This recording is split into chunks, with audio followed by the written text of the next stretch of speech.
कहानी उत्तर प्रदेश के एटा की है। एटा के चमकरी गांव की। इस हवेली से अचानक एक चीख गूंजती है। आवाज किसी लड़की की थी जो कहती है, मुझे हवेली से मत निकालो, ये मेरा घर है, वरना मैं तुम सबको बर्बाद कर दूंगी। कई खौफनाक हवेलियों या भूतिया हवेली के किस्से अब तक आपने सुने होंगे, मगर ऐसी कोई हवेली नहीं थी जहां कोई रहता हो। इसलिए दास्तान कितनी सच है और कितनी झूठ, ये शक हमेशा बना रहता है। मगर जिस हवेली का जिक्र मैंने अपनी किताब में किया है, वहां एक परिवार रहता था, मेरा परिवार, और साथ में रहती थी रमिया बाई, जिसे मरे 200 साल का वक्त गुजर चुका था। अगर वक्त के पन्नों के हिसाब लिया जाए तो यह हवेली करीब 200 साल पुरानी है। यह हवेली बाकी हवेलियों की तरह वीरान नहीं, बाकायदा आबाद थी मेरे परिवार के लोगों से, मगर तबाह है एक रूह से। जी हाँ, इस हवेली में जिंदगी और मौत साथ साथ रहते हैं। जब मेरा परिवार इस हवेली में रहने आया तो आसपास के सब लोगों ने हमें यहाँ रहने से मना किया था। मुझे आज भी ये बात अच्छे से याद है। जब हम हवेली में गृह प्रवेश कर रहे थे तो गांव के लोगों का काफिला हमें अंदर जाने से रोकने आया था। चौधरी साहब, ये अनर्थ मत करिए। आपका भरा पूरा परिवार है, 2 बेटे हैं, 1 बेटी है, पत्नी है, फिर आप सारी दुनिया छोड़कर इस हवेली में रहने आए हो। अरे भाई, प्रॉब्लम क्या है? मैंने इस हवेली को रहने के लिए खरीदा है। इतनी आलीशान हवेली है और आप लोग हैं कि हमें यहाँ रहने से ही मना कर रहे हैं। कोई भूत वूत रहता है इस हवेली में?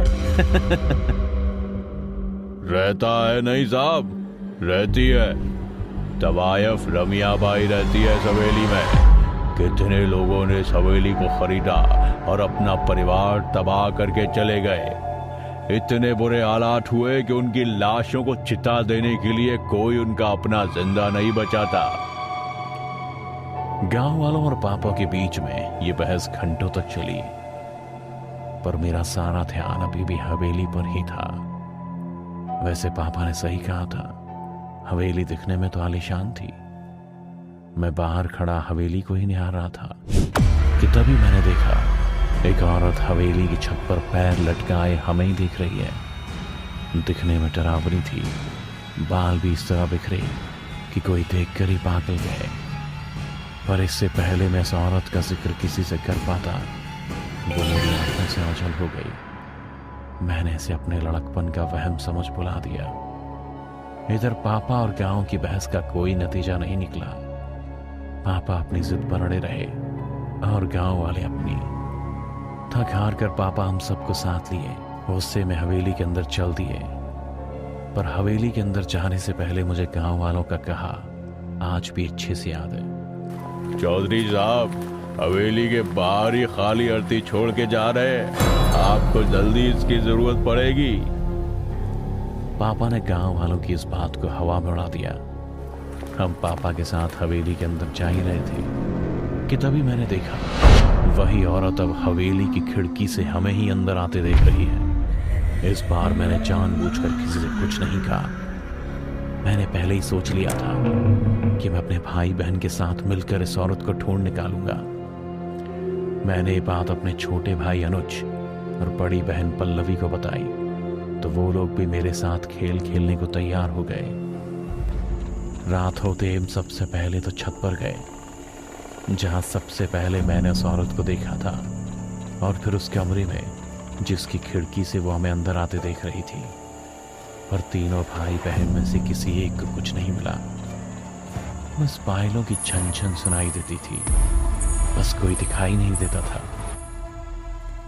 अभी 3-4 दिन ही गुजरे थे कि मैंने माँ को पापा से ये कहते सुना कि उन्हें अभी रात में किसी के पायल की आवाज सुनाई देती है, और कई बार तो उन्हें एक औरत भी दिखाई दी जो अक्सर माँ को ही देखती रहती है। छोटा भाई 2 बार सीढ़ियों से गिर चुका था। बड़ी बहन का शरीर हमेशा ही दर्द करता रहता, और पापा ने तो हवेली में आते ही बिस्तर पकड़ लिया था। उन्हें अक्सर बुखार ही रहता, और माँ का कभी हाथ कट जाता तो कभी कभी साड़ी जल जाती। इतनी बार तो वो मरते मरते ही बची थी। अब अब हम सबको यह हवेली अजीब लगने लगी थी। घर का हर सदस्य उस औरत की झलक को हवेली में घूमते हुए देख चुका था। पापा भी बोलते कि वो दूसरे घर के लिए बात कर रहे हैं, लेकिन पैसों की बहुत कमी है। जितने पैसे थे उन्होंने इस हवेली को खरीदने में लगा दिए। पर फिर एक रात कुछ ऐसा हुआ जिसे याद कर आज भी मेरी रातों की नींद उड़ जाती है।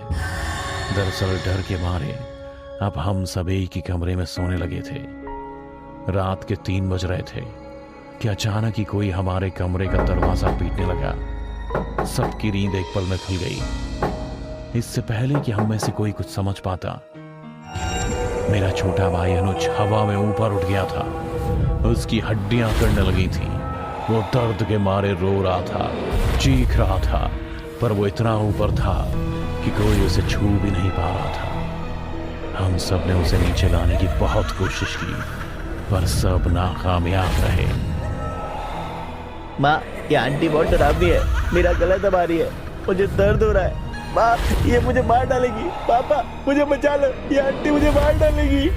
छोटे भाई की बात सुनकर हम सबकी आंखों में आंसू आ गए थे, पर कोई कुछ भी नहीं कर पा रहा था कि अचानक ही हम सबको तवायफ रमिया बाई हवा में नजर आने लगी थी। पहली बार हमने तवायफ रमिया बाई को देखा था। बेहद डरावनी और खूंखार। उसने पैरों में पायल पहनी हुई थी। उसका सिंगार भी तवायफों वाला था, जिसने अनुज की गर्दन को तब तक दबाए रखा जब तक वो छटपटाता रहा। पर जैसे ही अनुज की मौत हुई, रमिया ने अनुज की लाश को हम सबके सामने ही कर अनुज को अपनी आंखों के सामने मरता देख माँ पापा की चीखें निकल गईं। पर अभी यह तबाही की सिर्फ शुरुआत थी। अनुज को मारने के बाद रमिया ने माँ के शरीर पर कब्जा कर लिया और पापा को गर्दन से पकड़ उन्हें कमरे के एक कोने में फेंक दिया। फिर तुरंत ही पापा पर हावी होकर उनके जिस्म से उनके दोनों हाथों को उखाड़ फेंका। पापा लहूलुहान हो चुके थे। मालती, ये तुम क्या कर रही हो? होश में आओ मालती। मगर माँ ने पापा की एक ना सुनी और पापा को बालों से पकड़ अब रमिया उनका सर उनके धड़ से अलग करने पर उतारू हो चुकी थी। पापा जानते थे कि अब कुछ पल ही वो जिंदा रहेंगे, इसलिए मरते वक्त उन्होंने मुझे और मेरी बड़ी बहन को देखते हुए कहा, तुम दोनों इस हवेली से भाग जाओ, जाओ, वरना रमिया तुम्हें भी जिंदा नहीं छोड़ेगी। बस हर हाल में तुम दोनों को एक दूसरे का ख्याल। इससे पहले पापा अपनी बात पूरा करते, माँ के जिस्म में समाई हुई रमिया ने पापा का सिर उनके धड़ से अलग कर हमारे पैरों के पास फेंक दिया था।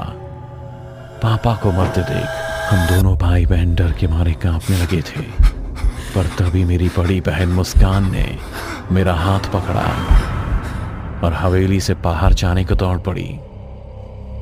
दीदी, पर माँ तो अभी भी जिंदा है। हम दोनों ने अकेला छोड़कर कैसे जा सकते? दीदी, आप कुछ बोलती क्यों नहीं हो?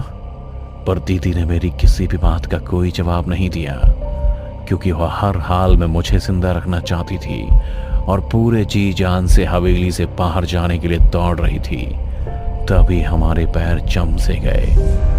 हमारे सामने माँ जो खड़ी थी, अपना कटा हुआ सिर अपने हाथों में लिए वो हमारी तरफ ही चली आ रही थी। हवेली का दरवाजा बस कुछ ही कदम दूर था तो दीदी ने मुझसे इतना कहा, सतेंद्र, इस रमिया को मैं संभालती हूँ। तुम बस किसी भी तरह इस हवेली से दूर चले जाओ और फिर कभी यहाँ लौट कर मत आना। मैं दीदी का हाथ छोड़ने को तैयार नहीं था, इसलिए खुद ही दीदी ने अपना हाथ छुड़ाते हुए मुझे हवेली के दरवाजे की ओर जाने के लिए धकेल दिया और खुद रमिया की ओर तेजी से दौड़ पड़ी। रमिया ने भी तुरंत माँ का जिस्म छोड़ दिया और दीदी के शरीर को अपने कब्जे में कर लिया। अभी एक पल पहले पल्लवी दीदी मेरी जान की सलामती के लिए अपनी जान कुर्बान करने को तैयार थी। अब वही दीदी मेरे खून की प्यासी बन मुझे मारने के लिए मेरे पीछे आ रही थी। दीदी को अपने पीछे आते देख मैं डर गया। दरवाजा 2 कदम ही आगे था और मौत 2 कदम पीछे। जब मुझे कुछ समझ नहीं आया तो मैंने पास ही से एक नुकीली रॉड उठाकर उसे अपनी हिफाजत के लिए दीदी के आगे कर दिया, जो तेजी से मेरी तरफ आ रही थी। पर इससे पहले मैं कुछ समझ पाता, एक झटके से दीदी का जिस्म उस लोहे की रॉड में आ घुसा। दीदी मेरे हाथों ही मारी गई थी, पर खुदा की रहमत थी कि दीदी ने मरते मरते भी मुझे जिंदगी दे दी थी। दीदी के शरीर से मुझे इतनी तेज झटका लगा कि मैं खुद ब खुद हवेली से बाहर आ गिरा। मैंने जब अपना होश संभाला तो देखा कि अनुज की उजड़ी हुई बॉडी मेरे बगल में बेजान सी पड़ी थी। मेरा सारा परिवार एक रात में खत्म हो चुका था।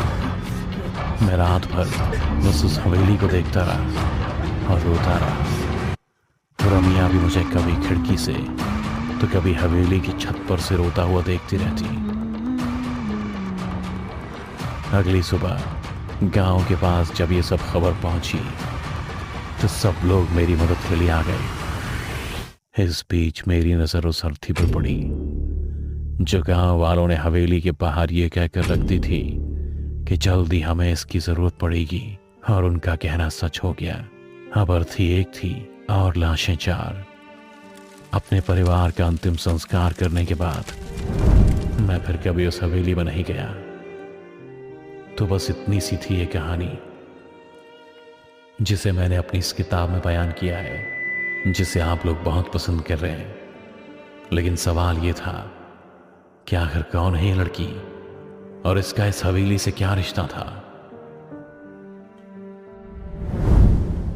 रमिया बाई, उसकी पायल जब छनकती थी तो लोग दीवाने हो जाया करते थे। हर हवेली का मालिक ये सपना पाला करता था कि एक दिन ये घुंघरू उनके लिए, सिर्फ उनके लिए छलकेंगे। बात करीब 200 साल पुरानी है, जब रमिया इस हवेली में मुजरा किया करती थी, जिस पर वहां से 7 कोस दूर तक वाले भी खींचे चले आते थे। लेकिन आज उसी खूबसूरती पर 2 भाई ऐसे टूटे कि आपस में ही भिड़ गए और खंजर रमिया के सीने में घुस गया। वो खंजर बहुत गहरा जख्म छोड़ गया था। जिंदगी की सांसें उसकी टूटी हुई पायल की घुंघरुओं की तरफ बिखरती जा रही थी। मौत दस्तक दे चुकी थी। रमिया की मौत के साथ ही नाच गाना, मस्ती ठिठोली, सब कुछ खत्म हो गया। ये मौत इस हवेली पर बहुत भारी पड़ी। वक्त बीतता गया मगर उसकी यादें कभी धुंधली नहीं पड़ी। पड़ती भी कैसे, क्योंकि रमिया ने तो इस हवेली को छोड़ा ही नहीं था। वो आज भी लोगों को नजर आती है, मगर गाती गुनगुनाती नहीं, बदहवास घूमती हुई, याद करती हुई उन सुनहरे दिनों को, जब एक महफिल उठती नहीं कि दूसरी सजाने को बेताब लोग वहां पहुंच जाते। फर्क सिर्फ इतना है कि 200 साल पहले इस हवेली से हर शख्स मस्ती से झूमता हुआ निकलता था, मगर आज यहां से सिर्फ लाशें निकलती हैं। शायद किसी ने सच ही कहा है, तवायफ सचमुच सब कुछ तबाह कर देती है।